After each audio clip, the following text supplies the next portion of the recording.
আসসালামু আলাইকুম দর্শক। আজকে একটু বসছি দিয়ে একটা কথা বলার জন্য। সেটা হচ্ছে ঢাকা বিশ্ববিদ্যালয়ের ইন্টারন্যাশনাল অ্যাফেয়ার্স অধ্যাপক এবং মিলিটারি স্ট্র্যাটেজি সম্বন্ধে একজন বিশেষজ্ঞ অধ্যাপক শহীদুজ্জামান সম্বন্ধে। হাসিনার পতনের পর আগে তো হাসিনাকে পুরো নিয়ন্ত্রণ করতো ভারত, এই বাংলাদেশটাকে নিয়ন্ত্রণ করতো ভারত হাসিনার মাধ্যমে। হাসিনাকে যেমন বলতো তেমনি চলতো। হাসিনা হচ্ছিল কাঠপুটলি এই ভারতের, এই দেশের ভারতের কাঠপুটলি। যেমনি বলতো তেমনি হাসিনা করতো। তো সেই তক্তা পলট, অর্থাৎ তক্তা পলট হিন্দিতে বলে, এইটা হচ্ছে গদিচ্যুত হওয়া, ক্ষমতাচ্যুত হওয়া। 5ই আগস্ট 2024 সালে ছাত্রদের তুমুল আন্দোলনের মুখে বিপ্লবের মাধ্যমে পালিয়ে মোদির কোলে গিয়ে দিল্লিতে আশ্রয় নিয়েছে। এখন আর ভালোভাবে হাসিনাকে বলতে ইচ্ছা করে না, কারণ একটা খুনি, জঘন্যতম খুন করেছে এই দেশে, জঘন্যতম খুনের সাথে জড়িত। একটা দুটা না, বিভিন্ন বছরে বিভিন্নভাবে খুন করেছে।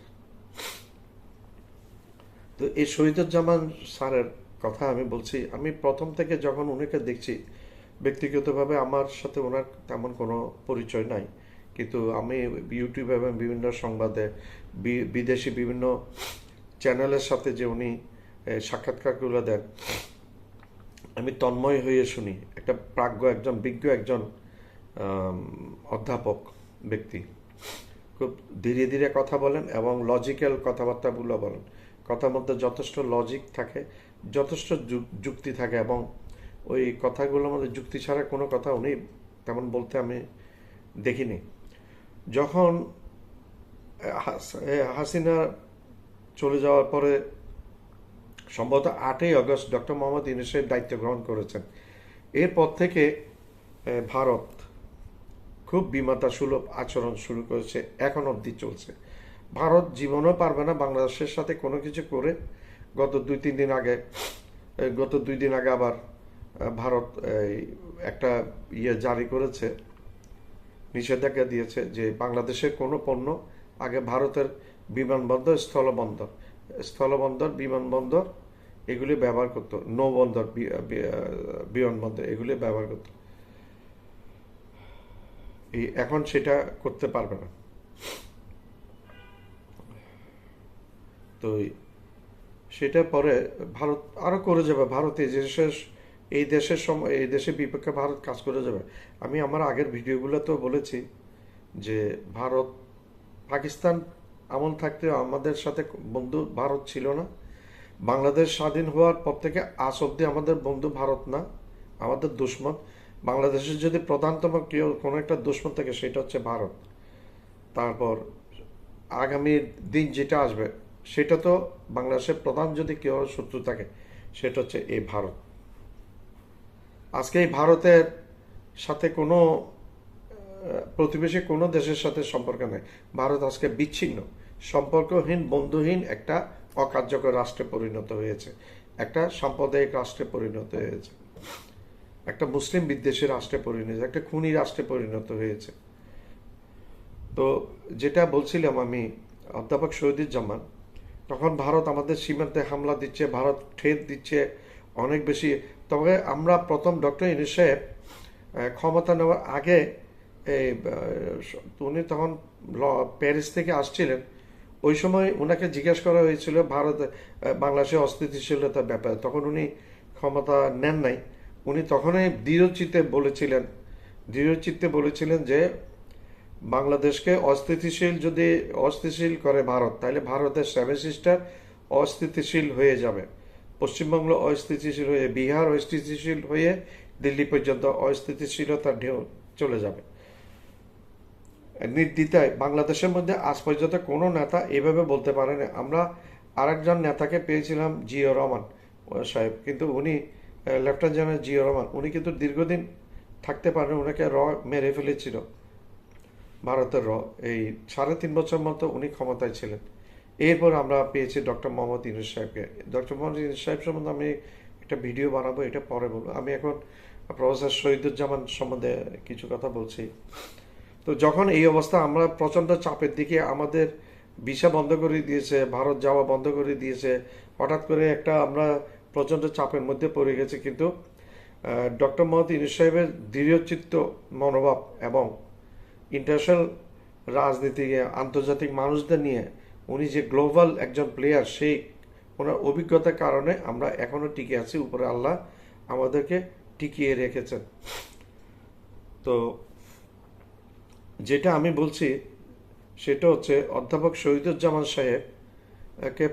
সাহেবকে প্রশ্ন করা হয়েছিল বাংলাদেশের তো এখন নিরাপত্তাহীন অবস্থা। তখন উনি বলেছেন যে বাংলাদেশ নিরাপত্তাহীন অবস্থা, ঠিক আছে, আমরা পাকিস্তানের সাথে আমাদের ডিপেন্ডেবল, রিলায়েবল একটা বন্ধু আমরা মনে করি। সেই পাকিস্তান থেকে আমরা প্রয়োজনে বিভিন্ন মিসাইল নিয়ে আসবো, 18-20টা মিসাইল নিয়ে আসবো, এবং মিসাইলগুলো ডিফেন্স রেঞ্জের হবে নিউক্লিয়ার ওয়ার হেড।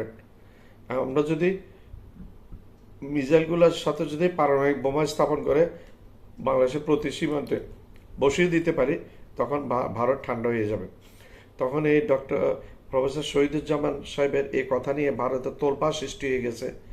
ভারতের ভিতর মানে তোলপাড়, ভারতের যে মিডিয়া যে কত খারাপ মিডিয়া, কত নষ্ট মিডিয়া, কত গান্দা মিডিয়া, এগুলো মিডিয়া যারা দেখেছে ভারতের তারা জানে। তখন আমার মনে এই কথাগুলো ছিল। আমি শেখ হাসিনা পতনের আর 2-3 বছর আগে থেকে আমি আমার পরিচিত জনদেরকে বলতাম, ভারত আমাদের সাথে এটা করে সেটা করে, দাদাগিরি দেখায়। যদি আমরা ভারত সীমান্তে অন্তত যদি 5 হইতে 10টা ভারত এবং বার্মা সীমান্তে যদি পারমাণবিক নিউক্লিয়ার মিসাইল যদি আমরা স্থাপন করতে পারি, ঠান্ডা হয়ে যাবে, বার্মা ঠান্ডা হয়ে যাবে, ভারতও ঠান্ডা হয়ে যাবে। তো প্রফেসর শহীদুজ্জামান সাহেব উনার মিলিটারি স্ট্র্যাটেজি সম্বন্ধে, যুদ্ধের সম্বন্ধে এটা অনেক অভিজ্ঞতা আছে ওনার। আমি যে ওনার বয়ানগুলো দেখেছি, ওনার যে সাক্ষাৎকার ভিত্তিক যে ইয়েগুলো দেখেছি, ভিডিওগুলো দেখেছি, অনেক যথেষ্ট জ্ঞান রাখে একজন মানুষ। এবং আমি মনে করি এই লোকটাকে আমাদের ইউনিট সরকার কোনো না কোনো একটা কাজে লাগাতে পারলে একটু ভালো হয়, দেশের জন্য উপকার হয়। এবং ওনার উপদেষ্টা হিসেবে রাখলেও মোটামুটি, যদি উনি মনে করেন উনি উপদেষ্টা হিসেবে থাকবেন, যদি আমি মনে করছি এটা, এখন ডক্টর ইউনূস সাহেব কি মনে করেন সেটা জানি না, যদি সম্ভব হয়, যদি ডক্টর ইউনূস সাহেব মনে করেন যে রাখা যাবে, তাইলে রাখলে আমার মনে হয় উপকৃত হবে এই দেশটা। এই লোকটার মধ্যে যথেষ্ট জ্ঞান আছে, জ্ঞান সম্পন্ন একজন অধ্যাপক, যথেষ্ট লেখাপড়া করেন। উনি মিলিটারি স্ট্র্যাটেজি সম্বন্ধে অনেক জ্ঞান রাখেন। ওনার কথাই ঠিক। আমরাও মনে করেছি যে এখন এই পারমাণবিক বোমার কথা যখন বলছে, nuclear warhead missile Pakistan থেকে, তো এই ভারত একবারে মানে হয়ে গেছে, ভীত সন্ত্রস্ত হয়ে গেছে ভারত। তো এটা হচ্ছে, ভারত এমন একটা দেশ, ভারত আমাদের ভাষা বুঝবে না, ভারত এমন একটা জালিম দেশ, ভারত এমন একটি নিকৃষ্ট দেশ, ভারত এমন একটি ক্ষতিকর দেশ, ভারত আমাদের ভাষা বুঝবে না। ভারত আমাদের ভাষা বোঝার মতো একটি দেশ না। আমরা পারমাণবিক বোমা যদি আমাদের চারিদিকে বসাতে পারি, এবং নতুন অস্ত্র, মারাত্মক অস্ত্র এখন আমরা যদি এনে জমাতে পারি, আমাদের সেনাবাহিনীর সদস্যের সংখ্যা বাড়িয়ে ট্রেনিং করে পুরা বাংলাদেশের যদি সিভিলদেরকেও 18-19 বছর 25 বছর ভিতর লোকদের বাধ্যতামূলক অন্তত 6 মাসে মিলিটারি ট্রেনিং, 2 বছর না হোক, 6 মাসে মিলিটারি ট্রেনিং দিলেও অনেক বেশি উপকৃত হবে, এরা রিজার্ভ ফোর্স হিসেবে কাজ করতে পারবে।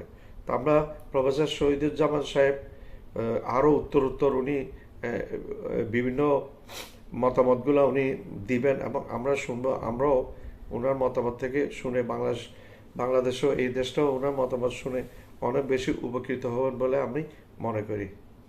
আমার চ্যানেলটা লাইক করবেন, সাবস্ক্রাইব করবেন, শেয়ার করবেন, বেল আইকনটা প্রেস করবেন, সাবস্ক্রাইব করতে ভুলবেন না।